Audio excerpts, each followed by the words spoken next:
cannot hear. You cannot hear. Hein? Allez. Vous n'entendez pas le français? Ah, ok. Il y a un problème. Ouais, c'est bon. Ok. C'est bon? D'accord. Ouais. Maintenant, il faut peut-être que je chante. Comment on l'appelle la grosse dame là, qui chante là, à l'opéra, voilà, c'est ça, les chanteuses d'opéra. Peut-être qu'il faudrait que je fasse comme ça, comme une chanteuse d'opéra, que je chante à tue-tête. Et là, à ce moment-là, vous pourrez entendre, peut-être.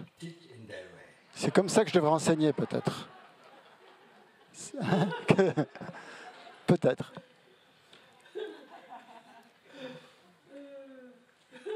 Donc Rinpoché tout à l'heure dit merci beaucoup à tout le monde, tous ceux qui étaient là, tous les anciens étudiants, depuis des vies sans commencement, les vôtres et les miennes.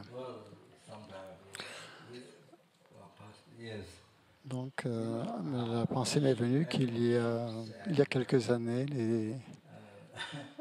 les animaux, les moutons, différents types de niveaux, même les souris,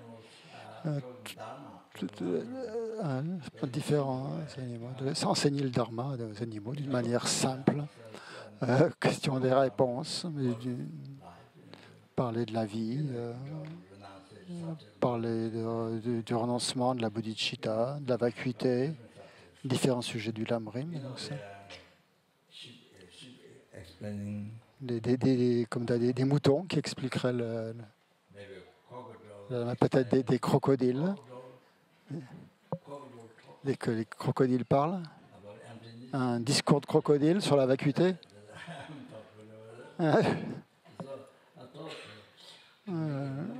J'ai pensé donc je pourrais faire un film que les gens pourraient, les enfants pourraient le voir, pour le regarder. Ici, au lieu de regarder les animaux, il regarderait quelque chose sur le dharma, sur le sujet du dharma. Très bénéfique pour leur esprit d'apprendre, pour apprendre quelque chose. Donc j'ai pensé à faire un film pour les enfants.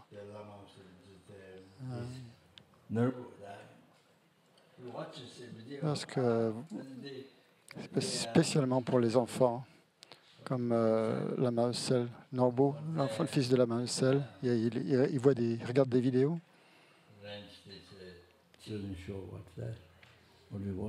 Comment on appelle ça, ces films pour ces spectacles pour enfants là.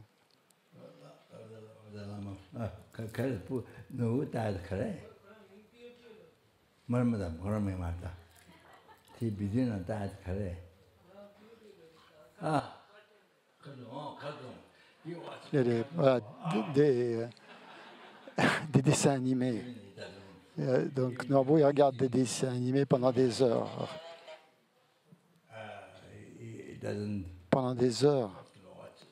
Constamment. Il ne veut même pas manger.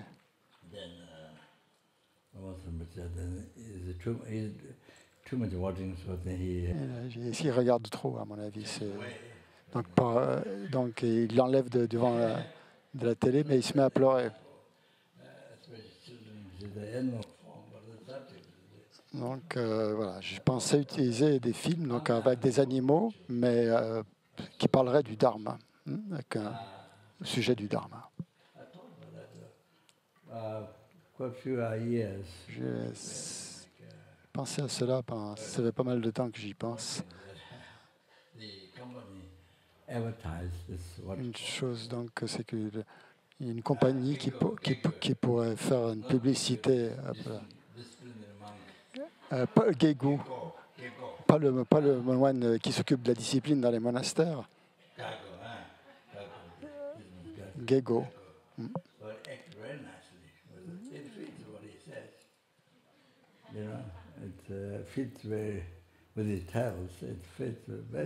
Ça irait très bien donc, avec ce titre.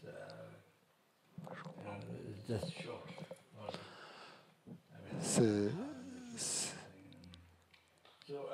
also that I thought whether subject is meaningful subject.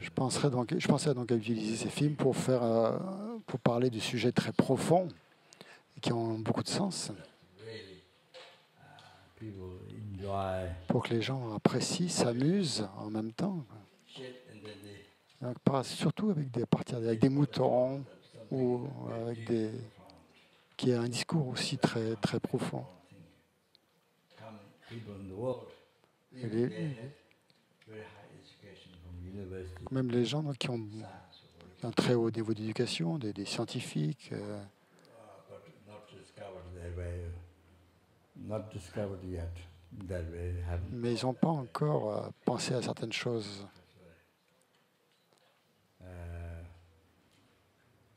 Yeah. So yes. Yeah. So that thought cancer story. Donc voilà, c'est une pensée qui m'est venue. Désolé, je pensais à ça. C'est un sujet en fait, très intéressant, création très intéressante. People have rooms, Et les gens qui ont des or something. qui ont des lungs, qui ont un problème avec les souffles, avec les vents, hein, une maladie des vents. After Western people met Dharma, Quand les Occidentaux ont rencontré le Dharma à Dharamsala ou au Népal, after some time, au bout d'un certain moment, après un an ou deux, ils ont commencé à avoir des lungs, à apprendre ce mot. Hein. Ils sont devenus des experts dans le lung. Pas de la transmission orale quand je parle, hein. C'est des lungs, la maladie des vents, des souffles. they come to the room. Ils ont appris ce mot, donc ce mot lung, après quelques années. Ils ont appris ce que ça voulait dire. Tous ces Occidentaux qui sont venus étudier le bouddhisme à Dharamsala ou ailleurs. So here we find out room. Voilà, le lung. So it might be cure for lung. Donc ça pourrait être un remède contre les lungs, en fait. Hein, ça pourrait guérir les gens qui ont des lungs, qui ont Need to relax the mind. hein, pour détendre en fait leur esprit, pour qu'ils aient l'esprit plus relax. Non. Makes them laugh. Ça les ferait rire, tout ça, ils s'amuseraient bien et ils n'auraient pas de lungs comme ça. Yeah. Anyway. So the many. Thank you very much. Merci beaucoup. Many old students. Et surtout, donc, pour les anciens sont arrivés, des gens que je n'ai pas vus depuis très longtemps. Ils sont ici. But I don't know anyone who died. Je ne sais pas s'il y a quelqu'un qui est mort et qui est revenu ici. C'est possible. Est-ce que c'est arrivé? Ça, je ne sais pas. Can't recognize. Je ne peux pas le reconnaître en tout cas. Yeah, I think that must have been a long time ago.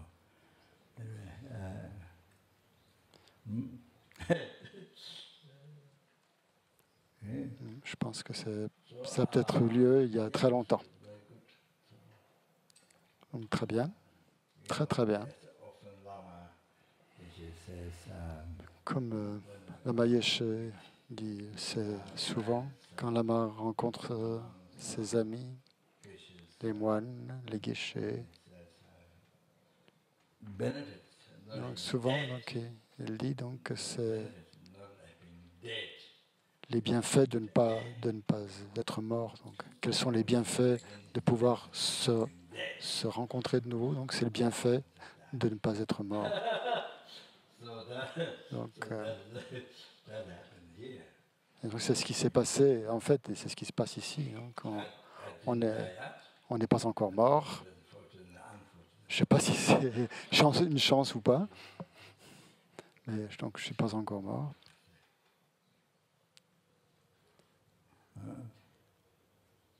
So maybe when you do virtue, fortunate dead, not dead. Donc, But when you do non-virtue, then quand on fait des vertus, donc c'est bien de ne pas être mort. C'est une chance de ne pas être mort. Quand on fait des non-vertus, alors c'est peut-être mieux. c'est peut-être pas si bien. So it helps to Donc là, bon, je parle de moi-même. inspire Prajna, Donc ça, all students. en rencontrant des anciens étudiants, donc ça inspire les autres à pratiquer le dharma. Donc, qui ont passé du temps, ça permet donc de s'aider mutuellement. Donc c'est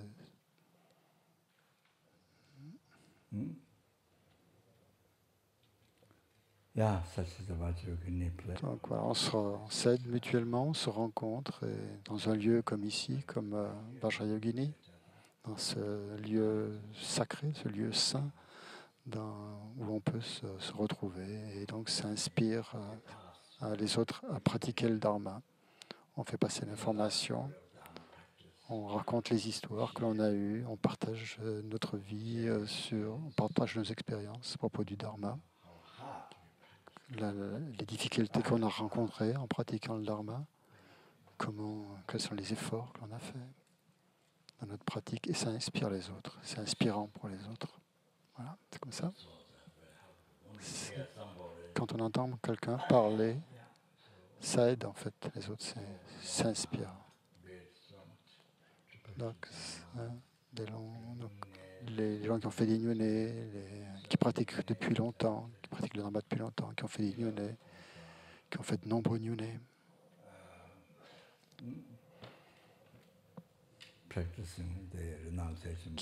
qui pratiquent le renoncement à la bodhicitta, la vue juste, et qui relient ça donc au lamrim, qui se relient au lamrim, puis bien sûr aussi la méditation sur le madhyamika, sur l'Abhisamyalamkara,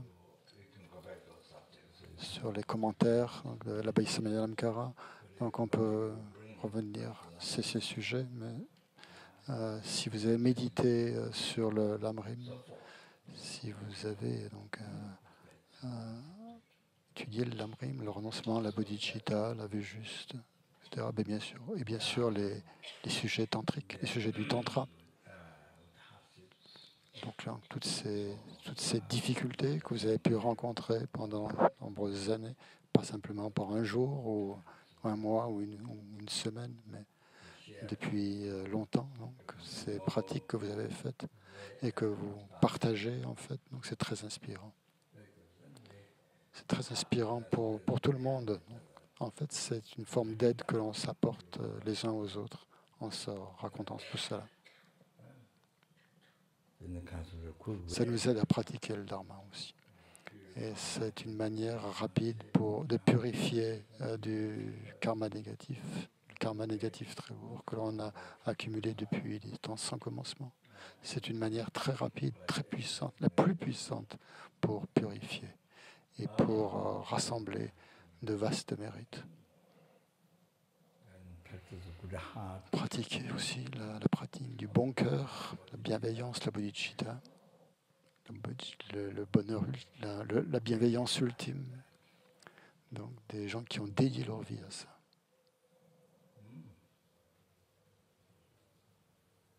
Ils ont consacré leur vie à ça.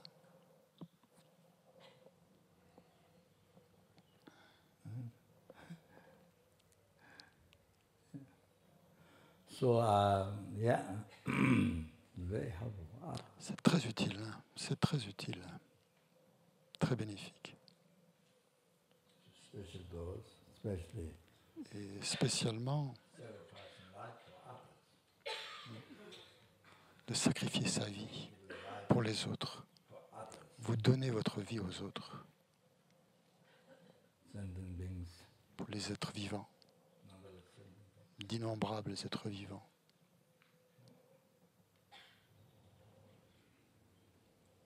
Même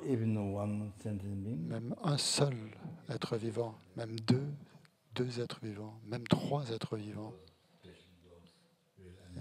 C'est vraiment tout ça, avec très très merveilleux, avec bodhicitta, avec le bon cœur ultime.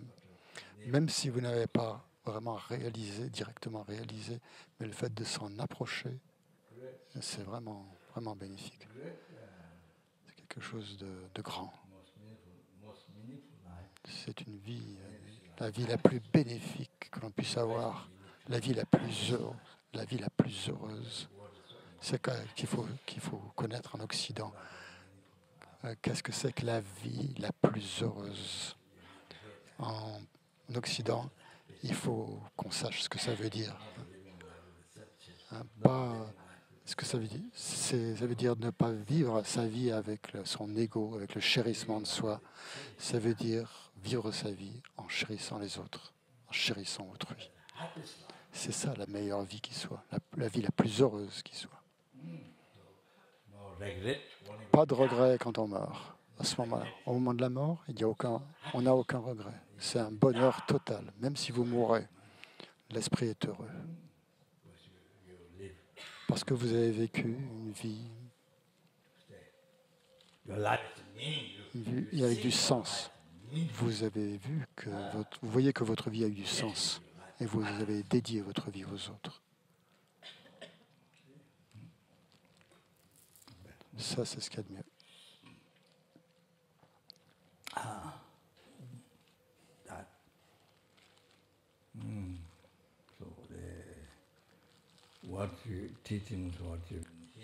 Les enseignements que vous avez entendus, les textes sur Bodhicitta, le Bodhicharyavatara, par exemple, ce texte ou un autre, et ensuite si vous lisez ces livres, si vous avez étudié ces textes, vous avez appris à vivre votre vie avec le bon cœur.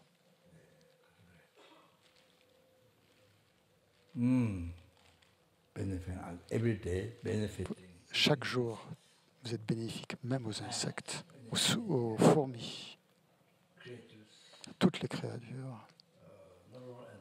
Pas seulement les animaux, mais aussi les gens. Pas seulement les gens, mais aussi toutes les créatures, tous les animaux, tous les insectes. Sans négliger, bien sûr, tous les autres, les nombreux êtres des enfers, les asuras, les asuras, et donc les êtres des mondes intermédiaires. Donc, vous êtes heureux maintenant, vous êtes heureux tout le temps. Sa sainteté, si vous avez un bon cœur, même si vous n'avez que de l'eau, même si vous vivez dans une hutte en herbe, en paille, en fait, votre esprit est heureux si vous avez ce bon cœur. Même si vous n'avez que de l'eau à boire, même si votre maison n'est qu'une hutte en paille, vous êtes heureux. Parce que l'esprit est heureux.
So, especially when you die, Et surtout donc, quand vous mourrez, au moment de la mort, à la fin de cette vie, vous êtes heureux. Il n'y a pas de regret. Vous mourrez pour les autres.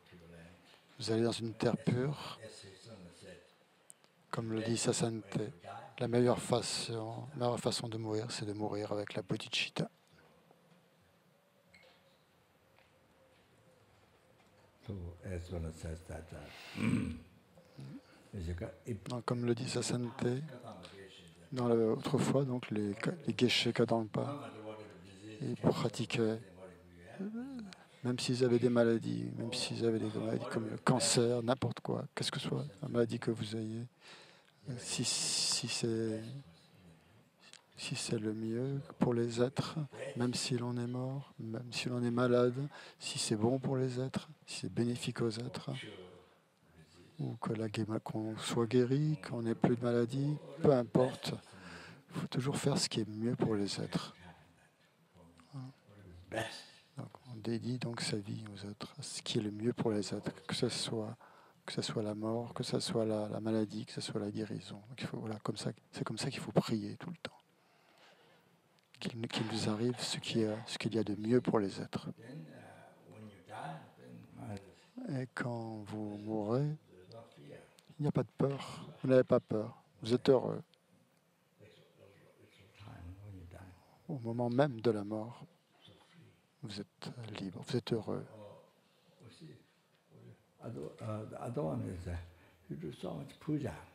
Donc l'autre.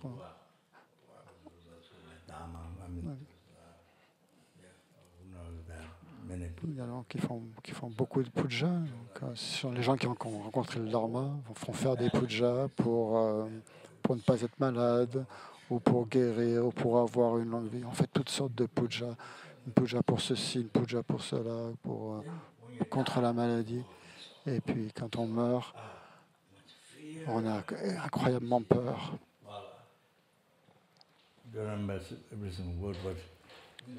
On ne se souvient pas de.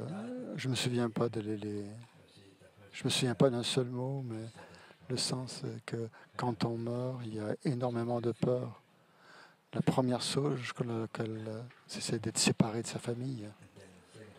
La deuxième, donc, c'est les possessions. Ce qui nous appartient, nos propriétés, nos biens.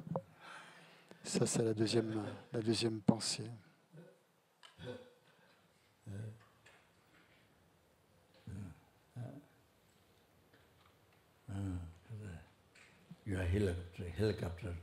Votre hélicoptère.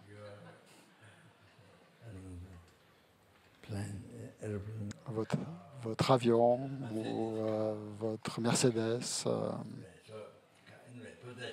vos possessions, tout ce que vous possédez, vous allez en être séparé. Vous êtes séparé de ce corps donc, que vous chérissez tant, que vous chérissez la chose que vous chérissez le plus au monde. C'est ça que vous chérissez le plus. Parmi tous les êtres, Bouddha, Bodhisattva, c'est ça que l'on aime le plus, c'est notre corps. Et ça, on va en être séparé. Et donc là, il y a une peur incroyable.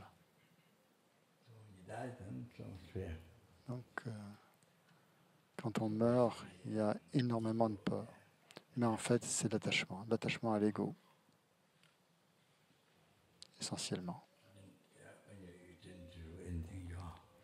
Quand vous n'avez pas fait ce qu'il fallait, en fait, vos émotions, votre esprit émotionnel négatif, vous pensez que vous avez peut-être récité des mantras, vous avez peut-être récité des prières, mais à l'intérieur, vous ne les avez pas vraiment utilisées. Ça n'a pas été très bénéfique, ça n'a pas eu vraiment de...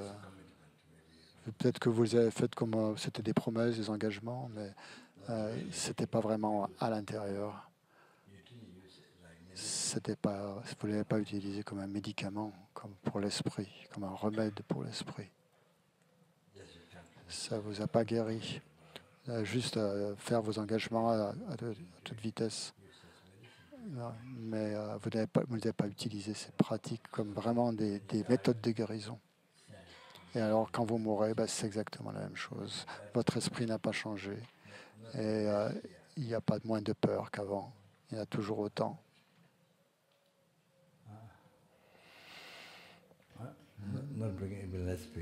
Voilà. Peut-être qu'il y a encore plus de peur qu'avant.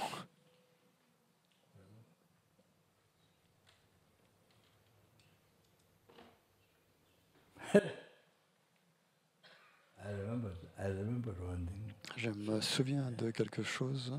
Désolé. Je vais bientôt m'arrêter.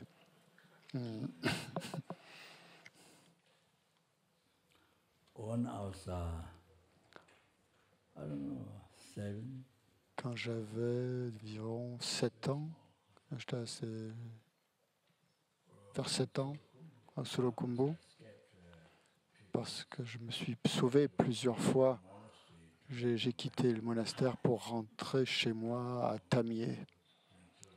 À Tamier, et j'ai fait plusieurs fois pour.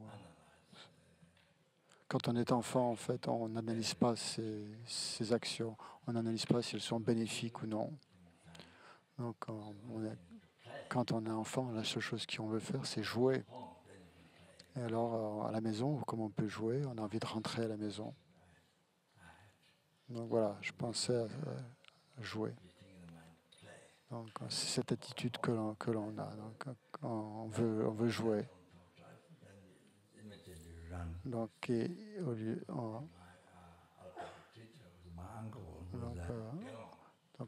cette pensée est arrivée. Donc, immédiatement, donc, je me suis sauvé. Je me suis sauvé. J'ai quitté mon maître qui m'enseignait l'alphabet.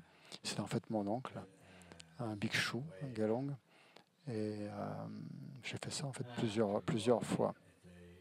Donc, ma mère m'avait envoyé à Rowaling.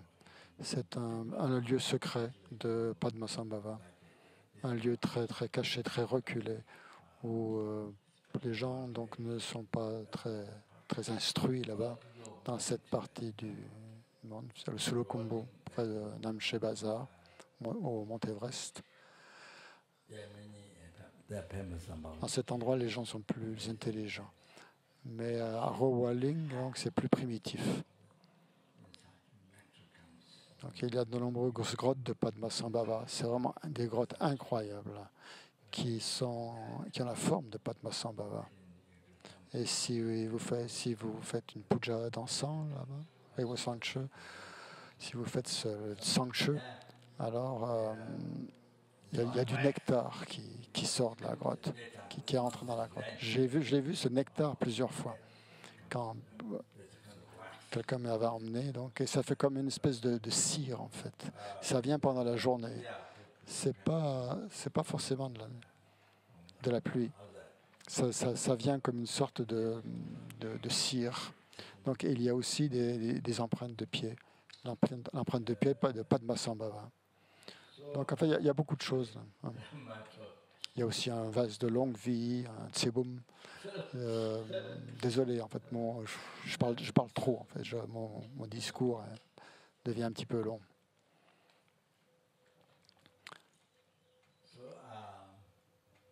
Il y a eu des Occidentaux qui sont allés là.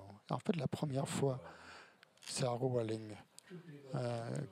J'ai vu 2 personnes donc, qui sont venus dans la maison. Et mon oncle aîné, qui à ce moment-là était un galon, un moine pleinement ordonné. Donc c'est en fait mon deuxième maître qui m'enseignait l'alphabet. Parce qu'en fait, donc, je me suis enfui pour rentrer chez moi. Donc j'ai vu 2 Occidentaux, peut-être c'était des Français. Ils parlaient comme ça, là, en murmurant. Ils faisaient des sons bizarres comme ça. C'est peut-être des Français. Peut-être bien des Français, ouais. Je n'ai pas fait discerner, je ne pouvais pas discerner à cette époque, mais bon, c'était peut-être bien des Français. J'ai observé leur corps, j'étais tout petit, moi. Il y avait beaucoup de poils sur leur corps. Il y avait des poils. Ce n'était pas ce n'était pas comment on dit, le Yéti ou l'abominable homme des neiges.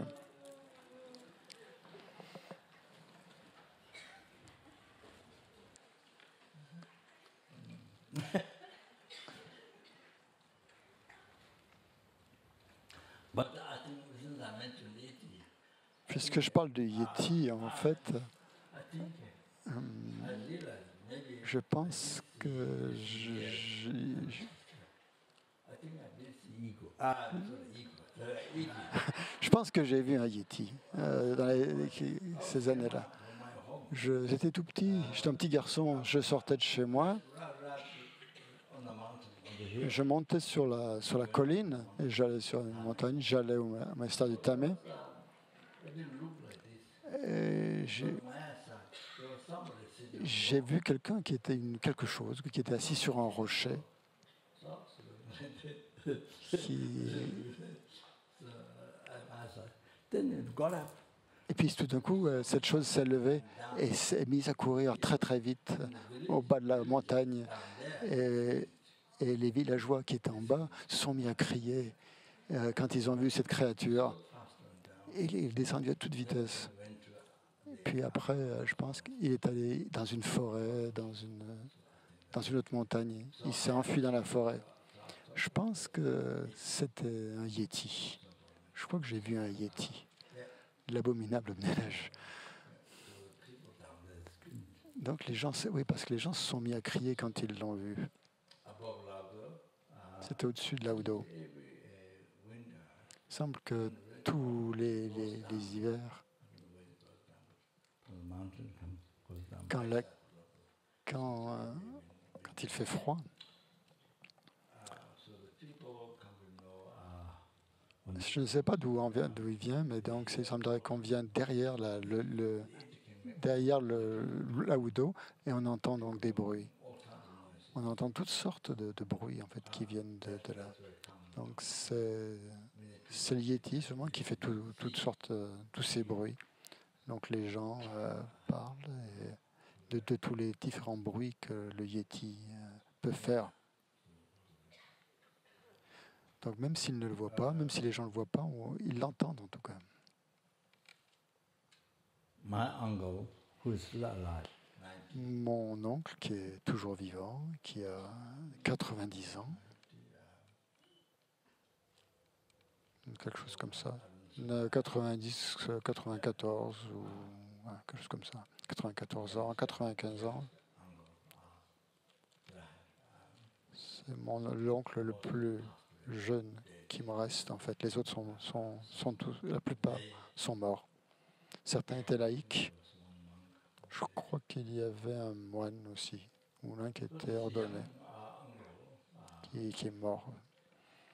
Donc ce jeune oncle, place called, we see here, we dans un endroit qui appelait...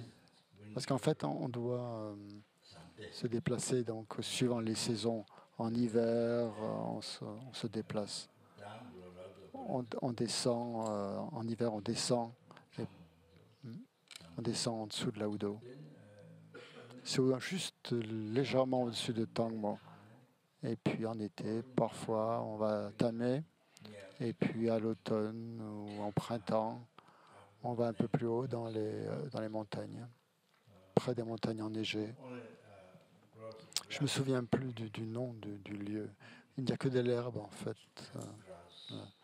Donc là-haut, oui, ils coupent l'herbe. Peut-être aussi en automne, je pense, ils empilent la paille. we sleep on the grass. Et on dort sur la paille. My whole family sleep on the grass. Toute ma famille, en fait, dormait sur la paille. Je ne sais pas, ma mère, mais nous, les enfants, en tout cas, ma sœur, tous les enfants, tout le monde. On dormait dans ma sœur, qui s'appelait Ngawang Santan, donc à Tamie. On dormait, en fait, So we whole family sleep. sous des pots d'animaux, des pots de bêtes. En fait. Then this is father's chuba. Et c'est en fait, c'est la tchouba du père qui était faite en peau d'animal et toute la famille donc dormait là-dessous, sous la tchouba, sous le manteau en fait du père qui était fait en cuir, en peau d'animal, en peau de bête. So I don't know that the grass I can remember. Donc, je me souviens plus, mais en fait, on empilait donc l'herbe, la paille, et on grimpait dessus. Et on grimpait donc pour dormir sur la paille. On regardait la lune se lever, il n'y avait pas de nuages, et on voyait la lune se lever. Et on était là-haut, grimpé sur la paille. Donc, je me souviens, donc mon oncle était là une fois avec les animaux. Et le Yeti le Yeti est arrivé à la nuit et les Aïaks sont partis. Et donc il y avait des chiens tibétains, donc qui étaient des gros chiens qui se sont mis à courir dans tous les sens. Il y avait les maisons ont été faites en pierre, donc on faisait du feu donc, pour se protéger du Yeti.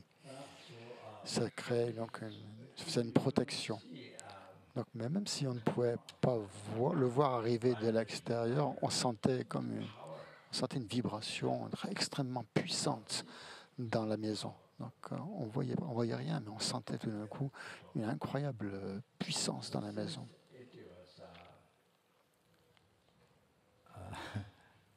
On the Antarat, Il m'a dit, donc mon oncle m'a dit, il semble que il y a le Yeti est dans les parages, en fait.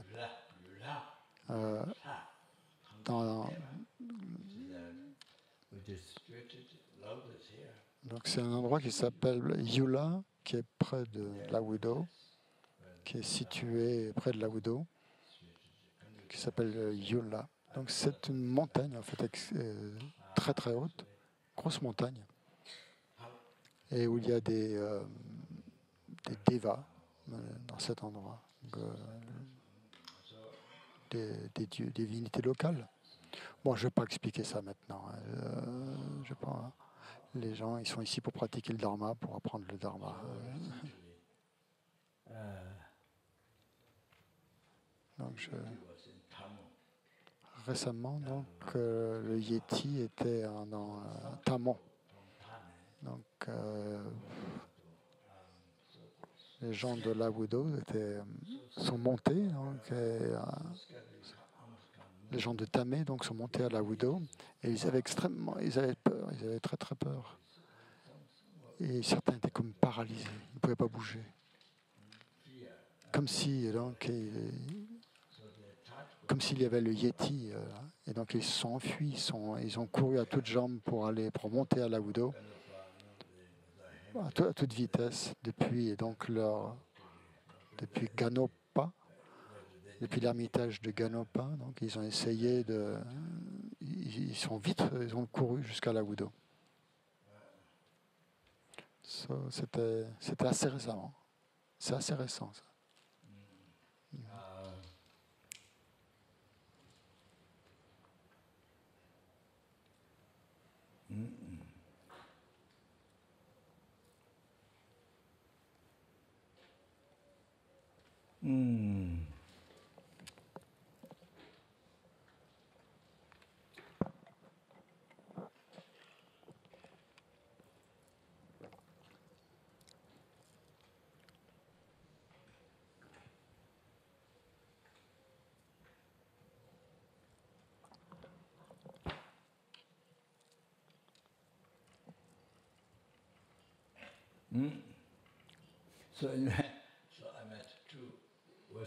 Donc j'ai rencontré 2 Occidentaux. C'était ma première expérience. Donc ils sont arrivés devant la maison. Ils parlaient comme ça, en murmurant. Et sur ils avaient des poils au bras. Ils étaient peut-être des Français. C'est possible.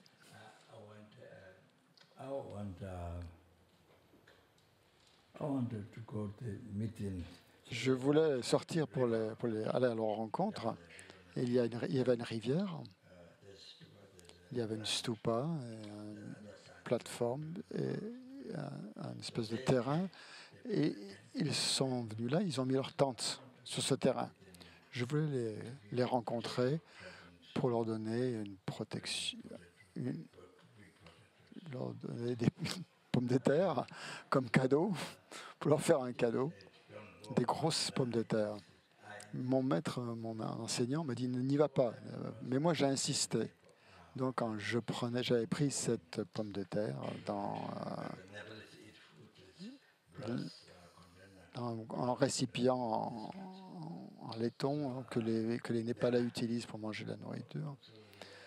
Et j'avais pris donc ce récipient et je suis allé les voir. Il y avait deux morceaux de bois sur l'eau, sur la rivière. Ils n'étaient pas très gros, en fait, plutôt petits, deux morceaux de bois qui servaient de pont, en fait, deux troncs. Donc ces deux troncs servaient de pont et je suis allé là-bas, à cet endroit de la rivière. Et au milieu, et le pont montait. Donc, en fait, je suis tombé du pont. Je suis tombé dans l'eau.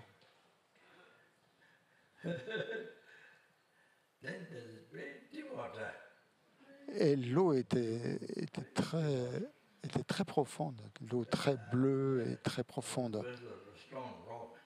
Il y avait un rocher, donc, et l'eau, en fait,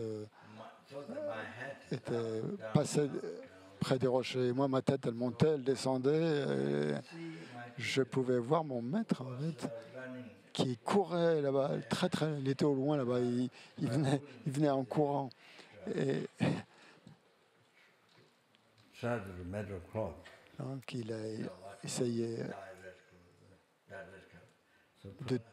de trousser ses pantalons donc donc il est descendu donc en tirant sa tchouba et c'était des vêtements sans manches et il arrivait à toute vitesse donc et ma tête donc elle montait dans l'eau, descendait.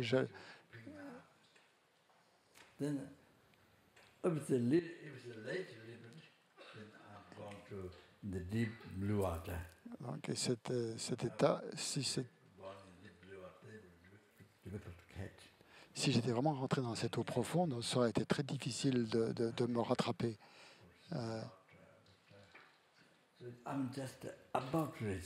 Et j'étais juste sur le point d'arriver à cet endroit profond. Et à ce moment-là, ma tête était à la surface de l'eau. Et qui était au niveau du pont. Mais donc à ce moment-là, donc mon maître m'a rattrapé, m'a secouru. Puis nous sommes remontés et on s'est assis près du feu à la maison.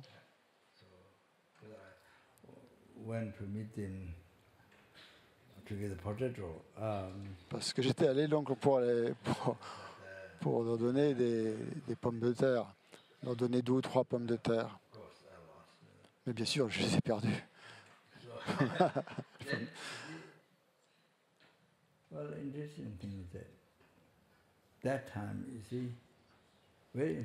Ce qui est intéressant, c'est que en fait, à cette époque-là,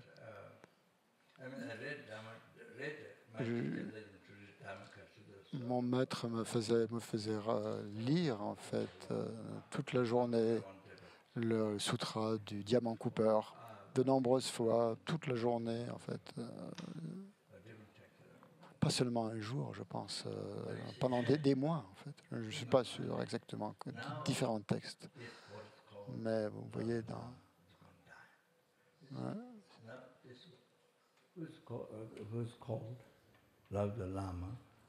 Maintenant, oui, ce qu'on appelle le lama Laudo est sur le point de mourir.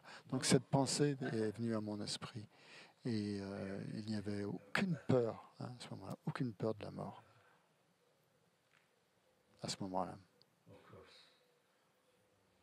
Of course, not the fear of mountains. Bien sûr,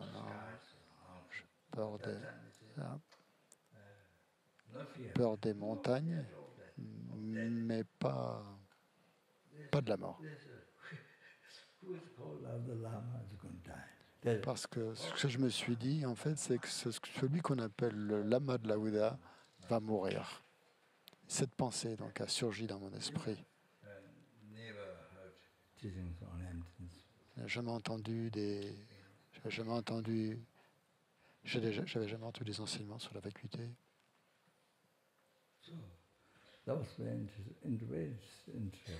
C'était très intéressant. So there must be a result of Il y a sûrement un effet. I mean, C'est sûrement l'effet de quelque chose, d'une vie passée. Le résultat d'une vie passée. that way of thinking Cette façon de penser, cette pensée qui a surgi dans mon esprit est sûrement le résultat, l'effet d'une méditation antérieure, dans une vie antérieure. C'est sûrement ça.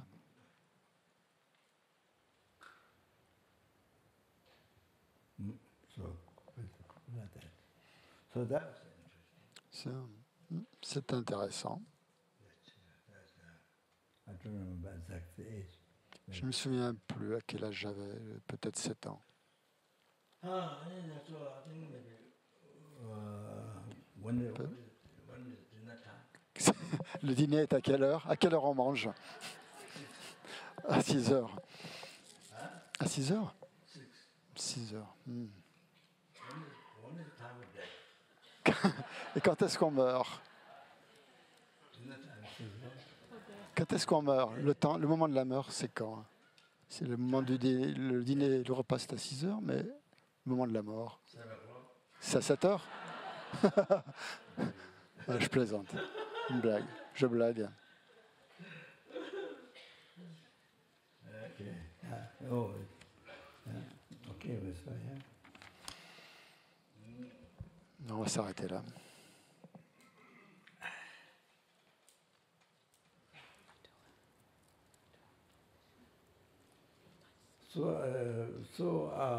Saying, you know, there's so many people, Il y a tant de gens, so many people, tant de gens. not 1,000, but much. Pas simplement 1000, mais beaucoup plus que ça. Crowds Des foules to go to Mount Everest. qui est de plus en plus donc, sur le mont Everest, Climb Mount Everest. au camp de base. C'est pas tout le monde qui grimpe l'Everest, mais dans les parages. Ils vont dans le coin, dans le camp de base. Peut-être en printemps et à l'automne. Donc vous, en fait, ce que je veux dire, c'est que vous êtes venu ici, pas parce que je suis spécial. Mickey Mouse. Je ne dis pas parce que je suis spécial. En fait, je suis un Mickey Mouse. Or the animal, what do you call that? Comment on appelle cet animal? Tree, so slowly. Cet animal qui grimpe l'arbre et les arbres très lentement. Et, il monte très lentement dans les arbres. Comment on appelle ça? Slow. Slow. Huh? Slow. Qu'est-ce que c'est? So the animal slow. Yeah. Je sais pas. Je connais pas le français pour cet animal. Comment on dit? On va regarder un dictionnaire. Sloth en anglais. Teachings, what we practice, what you do here, what I talk, and what we practice with the Dharma. Donc en fait, And, you know, basically the Dharma is the Four-Noble Truth. donc l'enseignement de base l'enseignement du Dharma, donc on va enseigner ce que l'on doit apprendre, que l'on doit étudier, c'est les 4 nobles vérités qui vous rendent libre du samsara. Et puis les sutras du Mahayana, du grand véhicule, qui contiennent les méthodes et la sagesse pour atteindre l'éveil complet, l'éveil parfait pour tous les êtres vivants. Puis les tantras et les enseignements du Vajrayana, pour atteindre l'éveil en une seule vie. Ouais, le paresseux. L'animal, ouais, c'était le paresseux. Rinpoche voulait parler tout à l'heure. Qui grimpe aux arbres très lentement. Il disait, moi, je suis comme ça. Donc, ensuite, donc, tous les enseignements donc, des tantras donc, permettent d'accumuler des mérites et de la sagesse très rapidement. Donc, il y a plusieurs niveaux de tantra. Il y a le Mahanuttara Tantra, l'Anuttara Tantra, le Charya Tantra, le Kriya Tantra, avec lesquels vous pouvez atteindre l'éveil en une vie très, très courte de ces temps dégénérés, en fait en quelques années. Et dans ce monde, il y a de nombreuses personnes qui ont déjà atteint l'éveil en pratiquant les tantras insurpassables, le yoga insurpassable du plus haut niveau. En pratiquant Heruka, donc de nombreuses personnes ont atteint l'éveil. En pratiquant Vajrayogini aussi, de nombreuses personnes se sont déjà éveillées en une seule vie, en quelques années, grâce à ces pratiques des tantras.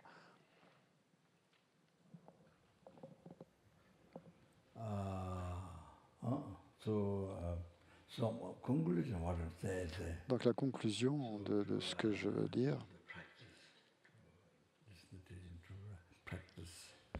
c'est donc c'est que même si vous êtes capable de monter l'Everest pendant des millions de fois, des milliards de fois, ce que vous atteignez au bout du compte, c'est rien du tout. Peut-être vous allez être célèbre dans le monde, quelqu'un se souvenir de vous, mais comme la mort peut arriver à n'importe quel moment, et qu'au moment de la mort, rien ne va vous aider, rien ne peut vous aider à ce moment-là. Alors à ce moment-là, parce que tout a été fait avec attachement, pour avoir de la réputation, pour avoir du pouvoir, pour avoir la célébrité. Tout ça, ça a été fait avec attachement. Donc chaque pas que vous faites pour grimper au mont Everest, en fait, chaque pas que vous faites devient du karma négatif. Voilà, c'est ce que le Bouddha a dit.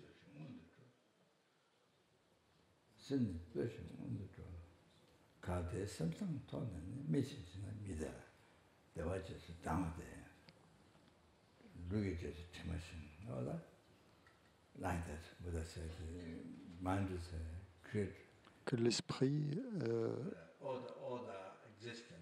est le créateur de tout ce qui existe. En fait, tout ce qui existe est créé par l'esprit.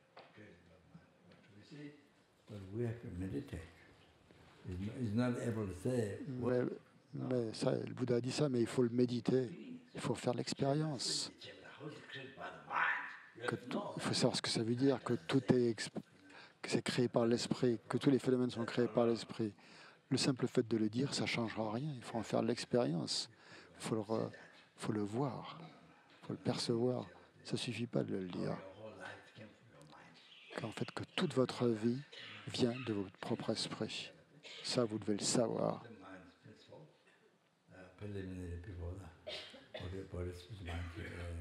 C'est que l'esprit, en fait, c'est la chose principale. Ça vient avant le corps, avant l'esprit. C'est ça qui dirige tout.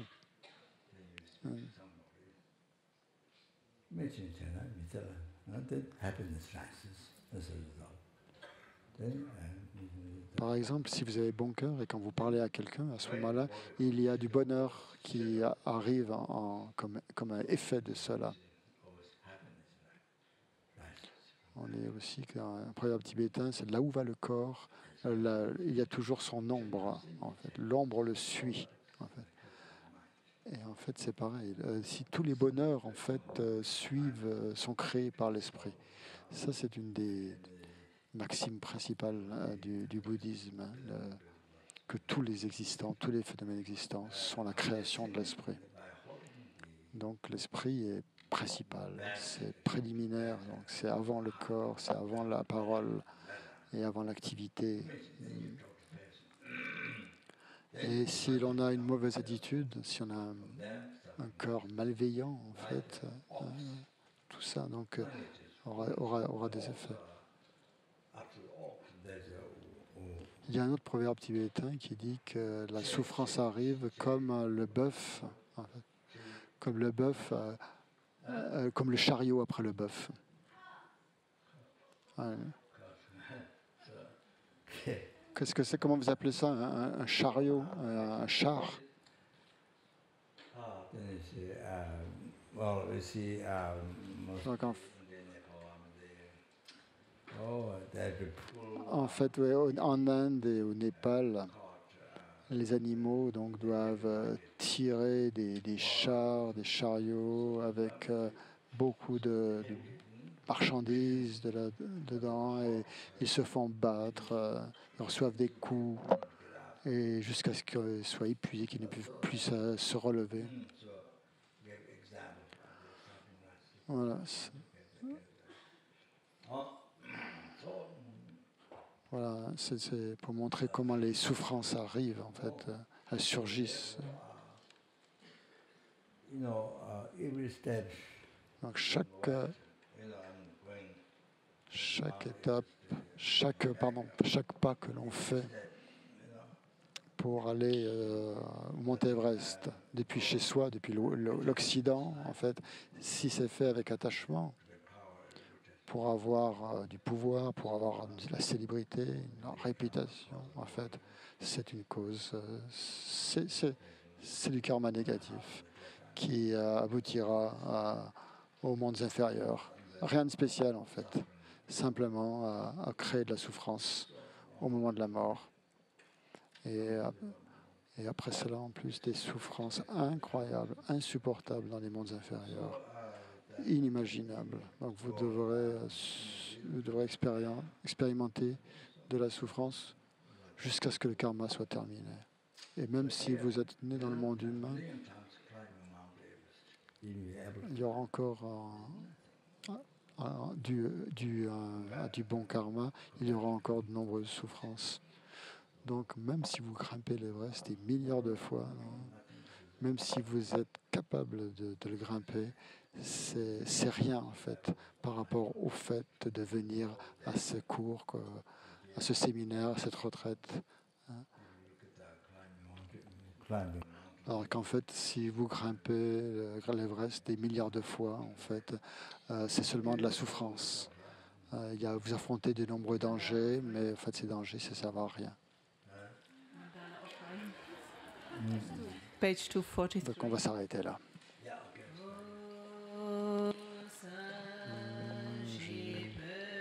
Page combien? 243. Offrande de mandala.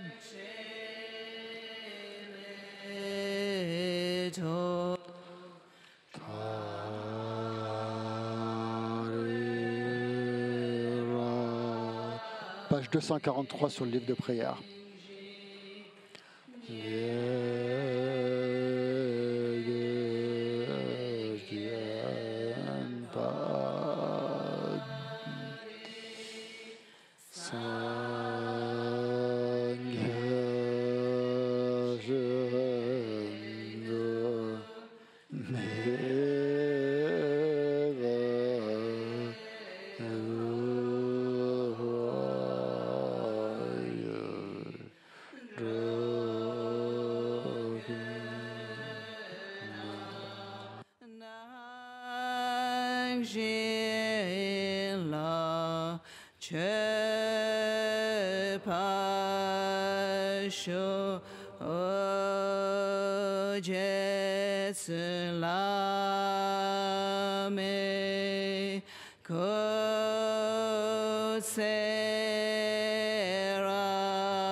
tu negyu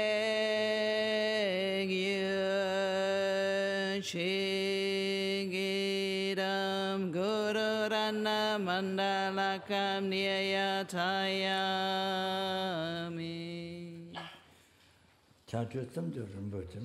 Panam gigyo chi panam pan me payang gone gondru pelwa shuk. Okay, thank you. Merci beaucoup.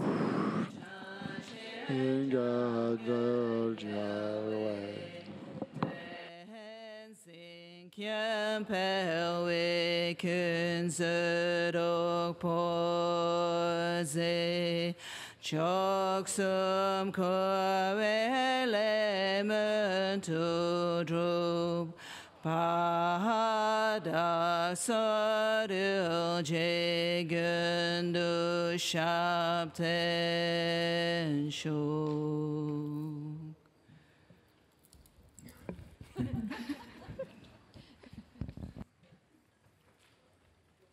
Now, 1 second, Une seconde.